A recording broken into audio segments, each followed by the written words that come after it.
What's up, everybody? Welcome back to another edition of the Morello Show, episode number 30. We have reached 30. Long awaited too, a little COVID absence that I had. I'm all good now though.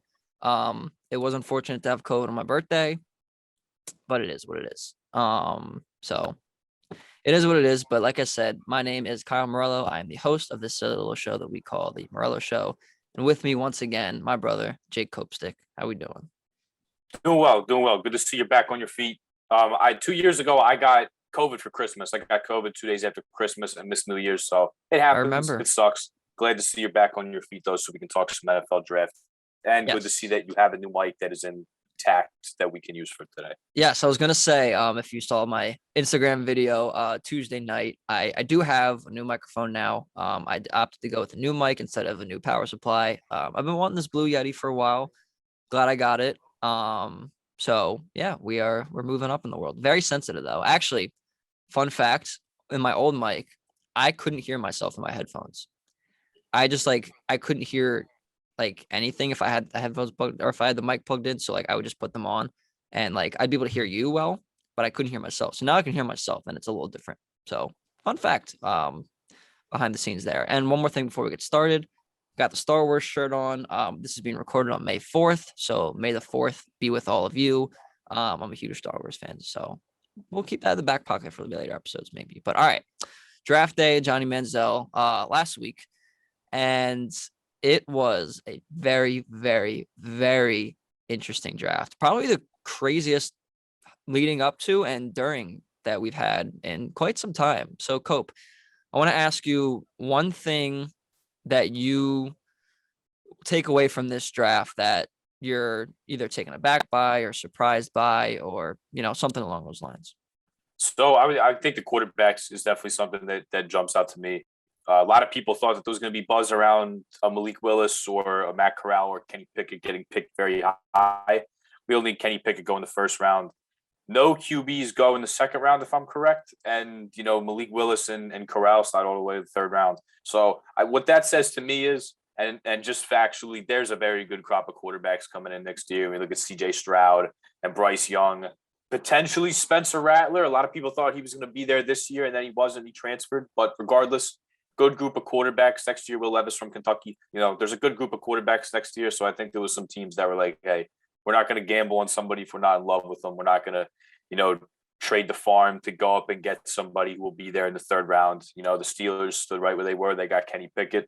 Titans had to move up and get Malik Willis. The Panthers had to go up and get Matt Corral in the third round. But for the most part, you had a lot of teams just standing pat that, are not going to gamble on a quarterback this year and probably wait until next year. So quarterbacks jumped out to me. I think it was something we kind of all expected, but not for, only a couple quarterbacks be taken in the top three rounds. People thought the quarterbacks were going to go a lot higher.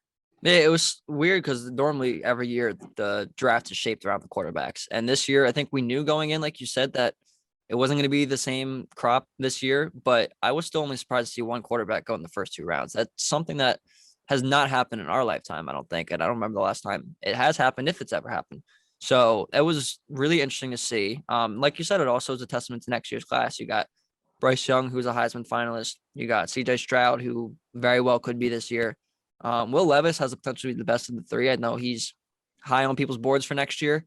Obviously, we mentioned Spencer Rattler. We'll see what happens with him, but it's a very, very interesting class next year. And I don't blame teams for waiting because if you don't have it this year, you might as well just accumulate assets and losses. Unfortunately, I don't like tanking, but it's a strategy to win in the NFL, and you've seen it worked. And not even just the NFL, in other leagues too. But yeah, so we'll see what happens with the quarterback class next year. But I want to talk more about this year's overall class.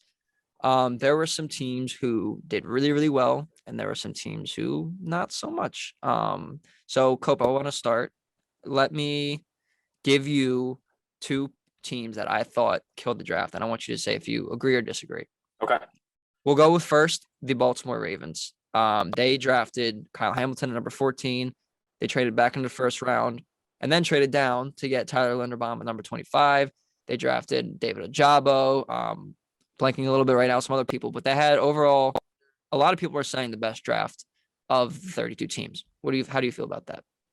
Yeah, you can just say the Ravens did a good job in the draft every year. You can put it in the freezer. You can wait until the next year, and then you can take it out, defrost it, and use it again the year after. They kill it in the draft every year. I feel like they get tremendous value, and they always pick guys that not only fit like what they need, they get guys that fit their needs, but they also just get the best player on the board. The fact that they walked away, they stood pat at 14 and were able to get Kyle Hamilton, and then were able to sit in the back of the first round and then get Linderbaum.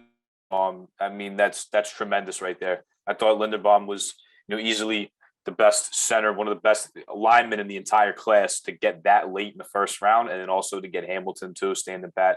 They get two guys that are going to start right away. They're going to contribute right away, be really good for them. They kill it every year. You look at what they do. Every single year, getting a Jabo in the second round, they get guys on the line of scrimmage that are going to affect the game. Every single year, I feel like the Ravens just kill it, and it's like clockwork. It just happens every year, and it's evergreen, and you can use that take every year because they do a spectacular job. And every year, like they're always one of the most respected organizations in the NFL. They're great at developing players. They have consistent coaching. They've had Harbaugh there for over a decade. Like they are one of the most well-respected organizations in the NFL. And a lot of people, I don't want to say a lot of people are down on them, but they finished in fourth place last year. They had the Lamar injury. I think I might make a guarantee here on this show very, very early. I know there's a lot of things to happen. We're gonna get a take fired here. The Ravens are coming out of the AFC next year. And I'm gonna say that based off of this draft class, which is phenomenal. I think Kyle Hampton is talent-wise maybe a top 5 player in this draft. He just fell, I think, because he plays a not premium position. Tyler Linderbaum has a chance to be a perennial Pro Bowler, if not all pro. Ojabo, will see what happens with his injury, but also they're going to get Lamar back, who is a consistent winner throughout his career. Maybe not so much in the playoffs, but at least in the regular season. And they're playing a fourth place schedule, which I think is the biggest thing. You saw what happened with the Bengals last year when they added some pieces and then they played a fourth place schedule. And the Ravens are a proven team when they have everyone healthy. Plus, they're going to get Dobbins back. They're going to get Gus Edwards back. I think the Ravens come out of the AFC next year. I don't know how you feel about that, but bold take for sure this early. A lot can happen from now, until the beginning of the season. But also we got to see what's going to happen at receiver for the Ravens because that is true. Rashad Bateman's going to have to play in a bigger role next year. Marquise Brown getting traded, so we'll see what happens. You still Mark Andrews, like you said, the running backs, are going to act well. Hopefully they're healthy. I mean, I think we'd all like to see a healthy Ravens team because everybody getting hurt last year was a disaster and it seemed like they were almost doomed from the start. But we got to see who's going to play, who's going to step up and be big time at receiver next year for the Ravens because Bateman's going to have to step up. And then, Lamar Jackson's boy, Hollywood Brown, is an Arizona Cardinal right now. So a lot can happen, but bold take. It's a bold take. I know. I came away from this draft looking at their schedule and thinking, you know what? I think that's a team that can have home field advantage in the playoffs. I know they had it a couple of years ago and they lost to the Titans in the divisional round, but I think it's a team, a lot more experience under their belt now with Lamar and everybody else. We'll see what happens. Okay. One other team that I thought had a phenomenal draft, unbiasedly, my New York Jets, I think, killed it. They got Sauce Gardner at number 4, who I thought was best cornerback available. I know, best cornerback in the draft, rather. I know that Stingley went ahead of him, and Stingley was higher touted in college, but Sauce is a shutdown corner. Garrett Wilson at 10, who a lot of people think is the best wide receiver of the draft. And then they traded back to get Jermaine Johnson, who slid for some reason. They got the best running back in the draft, Breece Hall, in the second round. They got Jeremy Ruckert in the third round, tight end. I'm coming out of this draft feeling really, really good. What do you think? Yeah, no, absolutely. If you're a Jets fan, you absolutely should come out of this draft feeling good. To be able to have the 2 top 10 picks, which I think they knocked out of the park, getting Sauce Gardner, who's just a blanket cornerback who's going to shut down, I believe will shut down whoever's across from him. I think he's like a true bona fide number 1 corner in the NFL. Getting Garrett Wilson, making sure that Zach Wilson does not have any shortage of weapons at his disposal. You look at the Jets the last couple of years, with Wilson last year, with Darnold the last couple of years. Where's the help there? You got to help out your quarterback. Sure, like it's nice to have Becton. It's nice to have Elijah Vera Tucker and to get some O-linemen. But how about some Ferraris for your quarterback? How about some weapons for him? So if you're a Jets fan, I thought Ruckert was a spectacular player at Ohio State. I think is going to contribute right away. You look at the Jets also bringing in CJ Uzama. They have a nice group of tight ends. Getting Garrett Wilson, getting Breece Hall. They're helping out their quarterback. They're giving him some Ferraris and getting Jermaine Johnson as well with the war chest of draft capital that the Jets have, being able to trade back into the back end of the first round and get him and get themselves an edge rusher. If I'm a Jets fan, can't be anything short of ecstatic about the draft that they just had. It is wild to hear you talk positively about the Jets. This is something new for me. This is something new for me. I love to see it. All right. Moving on from that moment of glory for me with you. I want to ask you who you think did not have a good draft. What teams, we'll start with one team, obviously. What team do you think had a terrible draft that did not improve the roster and maybe wasted, an opportunity to do so?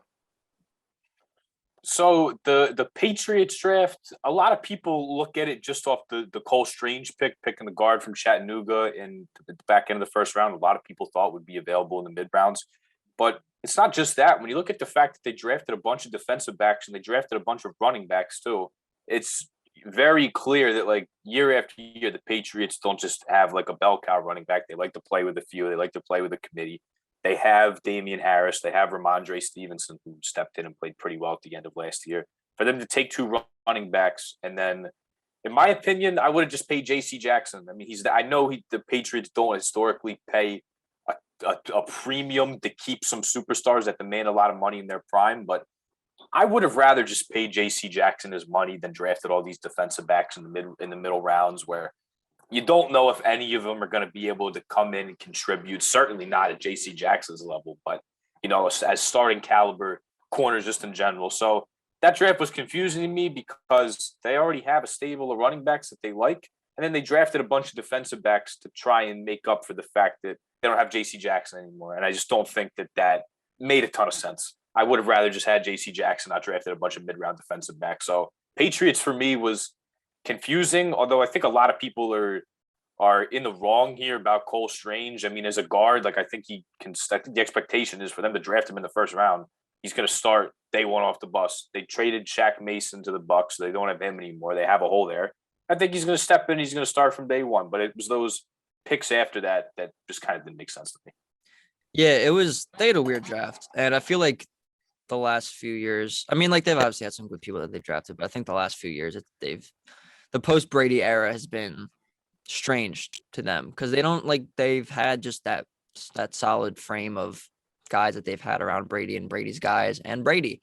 And I know they have Mac Jones now, but I feel like they're in a very weird stage right now. So it's going to be very interesting to see how these draft picks do moving forward. We will see. There's another team that I thought solely based off their first round pick did not have a good draft, and that would be and it's just so weird to say this name, the Washington Commanders. They're still a football team to me. What do you think of them drafting Jahan Dotson at 16, which I'm just going to go ahead and say it. I thought was the reach of the draft, but I want to hear your opinion on it. I don't know if I'd call it the reach of the draft. Obviously, they got to put weapons around Carson Wentz. There's a whole bunch of issues going on with the football team. I refuse to call them the Commanders as well. The owner doesn't even have command of the franchise. I think it's just a horrible name. It's not going to catch on with anybody. It doesn't flow. It doesn't feel natural. But they need receivers around Carson Wentz now. Curtis Samuel was hurt most of last year. They don't know if they're going to pay Terry. I don't think a lot of people know if they're going to pay Terry McLaurin. I think it's a no-brainer, and I would, but you don't know what the football team is going to do. So I think a receiver was the right pick there. However, I think a guy like Treylon Burks would have made sense there. You just get a big guy who could beat people down the field, is strong. He's almost like an A.J. Brown type that, I felt like it worked for the Titans to get a guy like him in there. But me personally, not that Jahan Dotson's not a terrific receiver and everything, I probably would have drafted Burks there. So don't know if I'd call it a reach because it definitely fills a position of need for them because they got to put some weapons around Carson Wentz. But for me, at least, I would have taken Treylon Burks there. I just think it's a reach in terms of value, and where he was graded because, kind of like you said with the Cole Strange pick, people were talking about Dotson going in the second round or, mid to late second round or whatever it was, or early second round, but somewhere on day 2. And to get drafted in the middle of the first round on day 1, I thought it was a little weird. I thought it was, especially when they had Treylon Burks there. And I don't know. It felt strange to get him there, but alas, it happened. I also, going back to AJ Brown trade, I want to talk about the Titans too. They they had a very strange draft too, with trading 18th overall for um trading AJ Brown for the 18th overall pick and then trading out at 26 with the Jets. What do you think of the moves that they made? So I really personally don't like it. Now I see what the deal is. You look at some of the receivers in this league now. The way it's almost like you have quarterbacks that will like hold a team hostage. It's like I want this money. I'm going to hold out for a contract. You sometimes in running backs do that, but the running backs don't really have any leverage position wise. But these receivers are beginning to like become like quarterbacks almost and are beginning to kind of hold these teams hostage and say, look, I'm not going to play if you're not going to pay me the money. Look at what Debo Samuel's doing with the 49ers. I think this was a kind of bad kept secret with the Titans because they kept saying, yeah, he's not available. We want to pay him and nothing ever happened. So I see what the Titans are trying to do. They knew that they probably couldn't afford what AJ Brown wanted. The contract he signed with Philly, pretty big for having Derrick Henry on the books for that much, for having Tannehill on the books for that much. So they get a guy in Traylon Burks who is kind of a younger type AJ Brown, kind of in that same mold. Is a big dude, who's great after the catch, and is a big guy who can go up and catch contested passes. However, I really do think AJ Brown is a top 10 receiver, and within Philadelphia, where he's going to have Smith on one side, has Goddard. I think he's going to be terrific with Jalen Hurts. I think AJ Brown's quarterback proof to the point where he can have a top 5 year at some point, numbers and stats wise, because I just think he's that good. And based on how good I view AJ Brown, I think it's a bad trade for the Titans. However, for the Titans, I see how it makes sense on their part, saying we pay our running back and our quarterback a lot of money. We're probably going to be strangled by the cap here if we decide to pay AJ Brown that money. So I see both sides. Me personally, though, would not have made that move if I was the Titans. I would have kept AJ Brown because if you're going to pay a guy that much money, it's because he's a bona fide superstar wide receiver. And that's exactly what I think AJ Brown is. Yeah, I mean, I also completely get the financial side of it. You can't pay everybody. And I know the Cowboys recently run into this problem and other teams run into this problem. Somehow the Rams haven't really. They kind of know how to finesse the cap. I don't really understand it. Same with the Saints, but starting to catch up to the Saints a little bit. But my thing is, you have Super Bowl aspirations. You've had Super Bowl aspirations for the last 3 years. Derrick Henry's not getting any younger. Ryan Tannehill's not getting any younger. And I think Traylon Burks is going to be really good eventually. I just, if you're a team, you were the number 1 seed in the AFC last year. You made it to the AFC Championship the year that the Chiefs won the Super Bowl. Made the playoffs the year before this one. Like your window's here, and yes, it was closing a little quickly. Maybe it's a little bit more open with Traylon Burks, but you also don't know if he's going to be good. There's first round receivers that fade out all the time. You look at a team we just mentioned, the Eagles, with Jalen Reagor. I think it was a questionable pick at the time anyway, considering Justin Jefferson was available. Eagles fans, I'm sorry. But, like, you never know what can happen with these receivers. It's like Josh Doxson with the football team a few years ago, too. Like, he was supposed to be good at TCU, and he just flamed out. Nothing is guaranteed. And I do think Traylon Burks is going to be really good. You compare him to A.J. Brown and Debo Samuel, like, those are really, really good receivers. Obviously, both relevant because they want money this offseason. But I don't get the move. I think it was a bad move. I agree with you. So I don't really know what the Titans are doing, but we'll see if it works out. So I don't know. I don't know about that. But I do want to talk about the Eagles again 1 second because I thought Nakobe Dean was the absolute steal of the draft. Yes, there's some injury questions, but get him in the 3rd round was something I don't think anyone was expecting because he was projected to be a mid to late 1st round pick. So what did you think of him sliding that far and the Eagles taking him? I was confused by it from what I was reading because I was trying to figure this out. It didn't seem like he had any crazy red flags that would have warranted a slide like that. Apparently, some doctors are saying that he's got a pec tear. Some say that it's just a pec strain.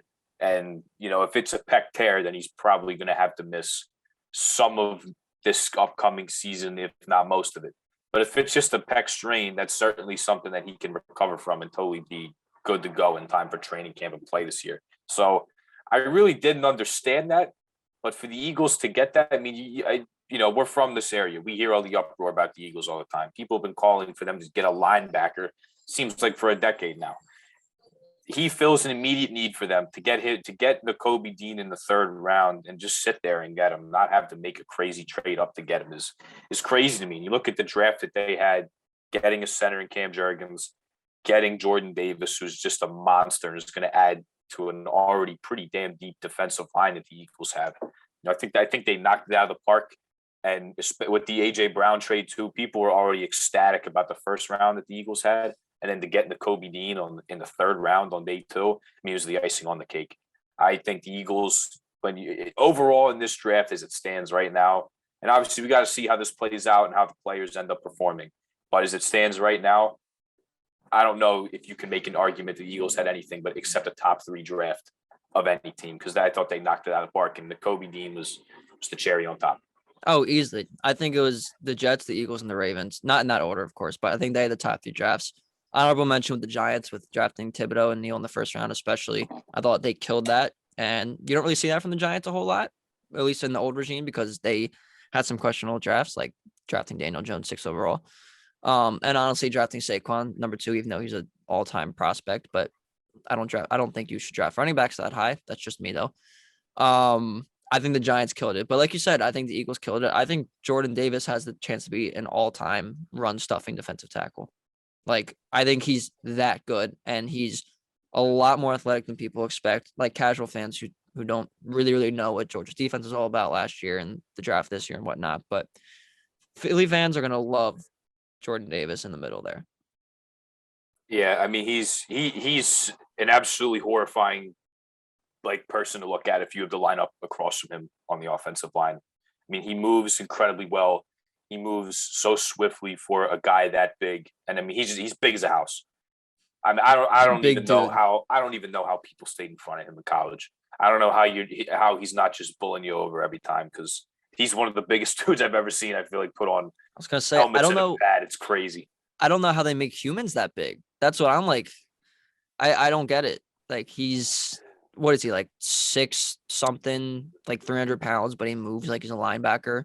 Yeah, It's it's like ridiculous. damn near 6'7", like 315. It's Yeah. it's crazy for a guy that big to move like that. Crazy. I would have done the same thing. I would have just looked at him and been like, look, I don't know how people are going to defend and stay in front of that guy. I want him. And the Eagles only trade up. They only need to trade up 2 picks for him. Thought it was a spectacular pick and move to do that, because they, with the Wentz trade and numerous other trades they've made, they have a pretty deep chest of assets as well. So they're, for pennies on the dollar, they moved up and they got Jordan Davis, and I think he doesn't even have to start right away because their defensive line is so deep, and that's honestly great for him. There's not going to be a ton of pressure on him going in there. He's just going to have to play rotationally with other guys that are in front of him making money. So, and then he can step in for Fletcher Cox. So, not only was Jordan Davis a great pick by the Eagles, but I think he's in a very, very good spot for his development as well, to learn from other guys and not have to play huge snaps right away unless someone were to get hurt. I was going to say, the other thing I think people are forgetting is that he's going to learn from, and I don't know where you would rate Fletcher Cox, like Hall of Famer or whatever, but a very, very, very good career defensive tackle who's made multiple Pro Bowls and All Pros and could be a Hall of Famer. I mean, like, he's had great numbers.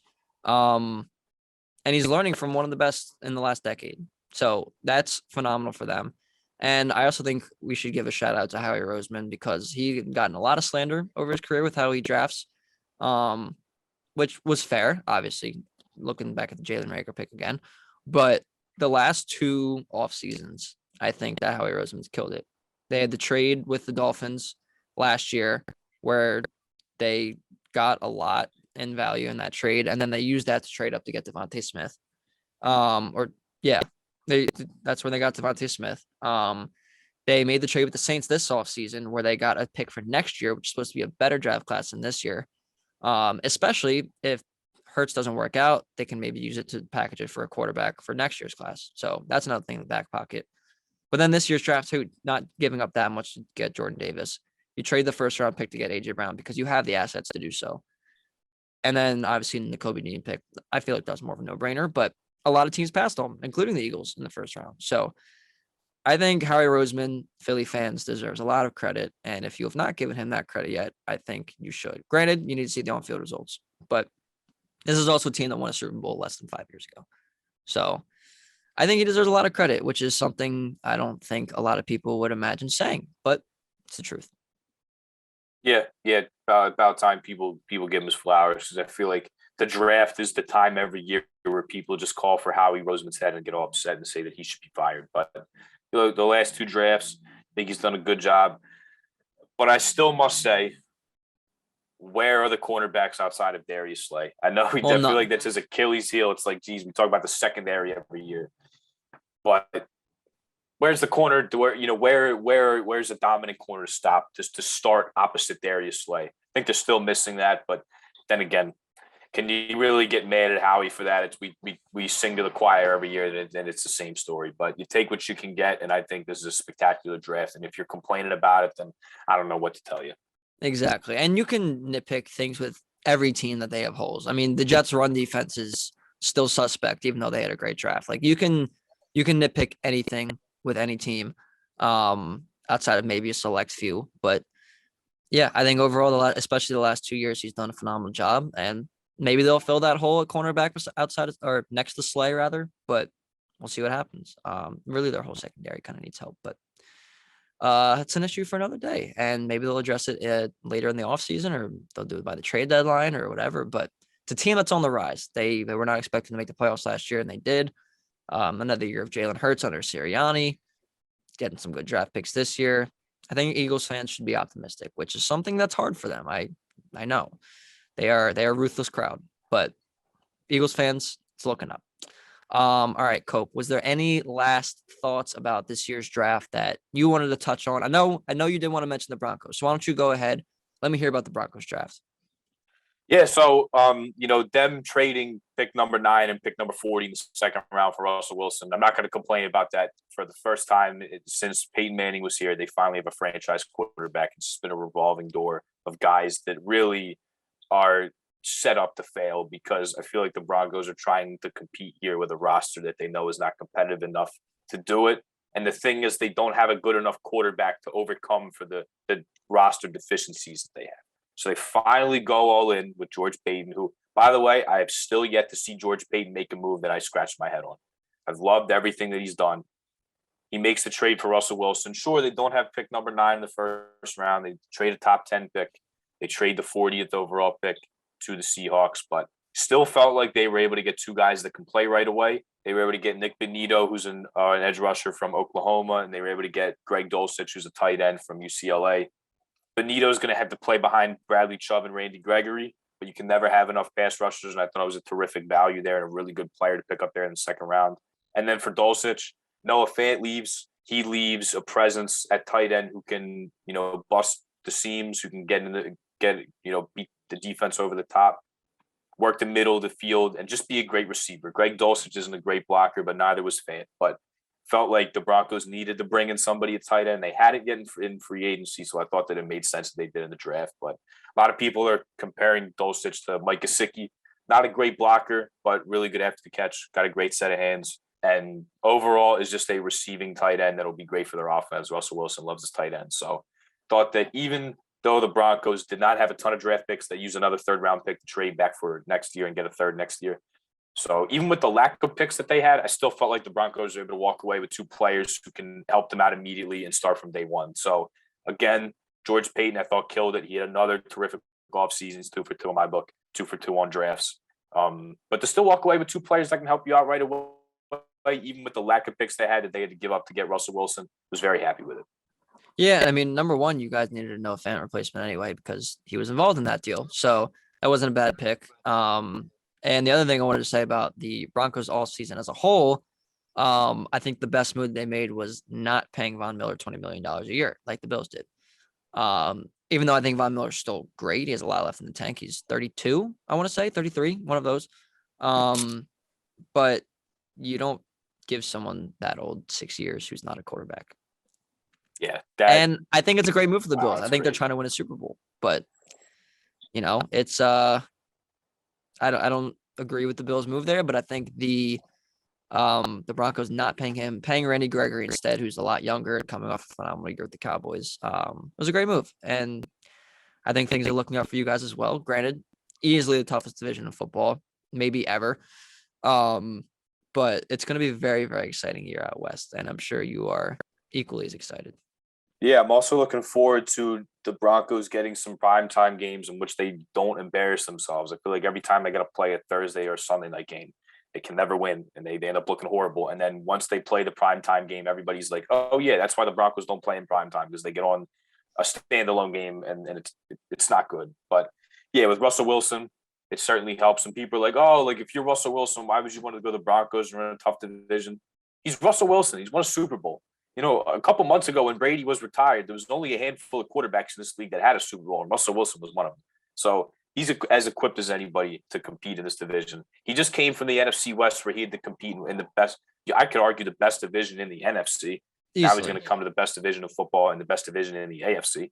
So I'm looking forward to watching them. They're actually going to have a competent quarterback who I know is a cornerstone, is going to be there for a while, as a franchise guy. So yeah, Broncos are definitely looking up. However, I want to echo what you said on Von Miller. I'm glad they didn't give him that money. I wanted him to come back so bad. I love Von Miller. What he did in Super Bowl 50, even have my shirt on right now. What he did was one of the that postseason run that he had in 2016. He put up some of the most dominant individual performances I've ever seen anybody put up. But after he'd won Super Bowl 50 MVP and had done all that, he signed a 6-year contract that was worth $114.5 million, which is a lot of money at the time for an outside linebacker. So 6 years later, for him to top that contract, I think it's wild. I'm glad that the Broncos opted for Randy Gregory and Nick Benito over that. However, I love the move for the Bills because they are pushing all the chips into the middle of the table before Josh Allen has to get paid here. And I like that they're doing that because I think that they have a legitimate shot to come out of the AFC, especially with what happened last year and losing because they gave up, how many yards in 13 seconds to the Chiefs and let them score. Love the move by the Bills to push it all in. You don't win any. Look at the Rams. You don't win anything in this league by sitting back on your laurels. You have to be aggressive, and that's exactly what the Bills are doing, and I love it. Kind of crazy to give them that much money, but if they win a Super Bowl, who the hell is going to care? No, nothing in this league is crazy if you win a Super Bowl because of it. So I'm not mad at that. I do think the contract was outrageous, but it is what it is. And going back to your point with Russell Wilson too, let's not forget that division, the NFC West, was tough his entire career there. Because when he was first there, he had the 49ers who, went to a Super Bowl with Colin Kaepernick, and they had John Harbaugh there and Jim Harbaugh, excuse me. And those great teams of the early to mid 2000s. And then you had the Cardinals who made an NFC championship game or two, and you had the Rams who were up and coming. I mean, obviously toward the end, they won a Super Bowl last year, and they went to one a few years ago under McVay. They've been wildly successful under McVay. So let's not forget that division has been the toughest in football for years. Obviously now it's got to be the AFC West, but he knows competition and he knows how to prevail. Even though he has a Super Bowl, like you said, how many quarterbacks in the league have a Super Bowl right now? So Broncos fans, don't discount Russell Wilson for, the Super Bowl that he won not over a decade ago. It was like a decade ago. And the fact that he maybe didn't play in a tough division like this one, because he certainly did. He played in the toughest division, I think, in football throughout his career. So that is a positive on your side. I think that's just about it. Any last thoughts other than that? No, that's it for me. Well, if I can say one thing, Yeah. You were saying earlier you thought Garrett Wilson was the best receiver in the draft. Not that I'm discrediting that at all. I love the Falcons picking Drake London. Loved it the last 2 years they went out. They got Drake London this year. They got Kyle Pitts last year. They got these huge guys that can go up, can win 50-50 balls, but they're also great after the catch as well. They're speedsters that could beat you down the field. Love what the Falcons did. And Drake London's going to see a lot of snaps with no Calvin Ridley this year. So for him, I think he's going to step in right off the bus, literally after his introductory press conference ends. You could throw him in a jersey and be like, look, you got to run with the first team. And I don't think Falcons would miss a beat there. So I just wanted to say that I really love the Drake London pick by the Falcons. I think Drake London is going to be a hell of a player in the NFL for a long time. I didn't love Drake London as much as I loved Garrett Wilson and Jameson Williams coming in, but I do think he's going to be good. And I think, in that offense, we'll see who the quarterback is. I mean, right now it's supposed to be Mariota. We'll see what happens with the quarterback competition there, but, or who they draft in the future. But it's, I think it's a good pick, but I think Garrett Wilson's a little better, and that's not biased because I did think that going in. But and Jameson Williams too. I think when he's healthy, he honestly might be the best receiver in this draft. And in my last podcast, I was calling for the Jets to take him, though I'm not mad that they took Garrett Wilson. That was my only other exception for not getting Jameson Williams. So not mad at that, but we will see how it all plays out. Cope, thank you so much again for coming on. Love talking stuff with you. You know that. Yeah, thank you for having me on as well. Always a pleasure. I hope people, like I say every time, I hope people don't get sick of me because I feel like I come on here all the time. But that's not a complaint because I love coming on here. Thank you as always for having me. No, you're very welcome. And if they get sick of you, they can come see me because you're gonna be here. So they can come see me. But that's all I got. Thank you guys so much for tuning in. As always, good to be back off of the COVID IL there. And yeah, we will see you next time.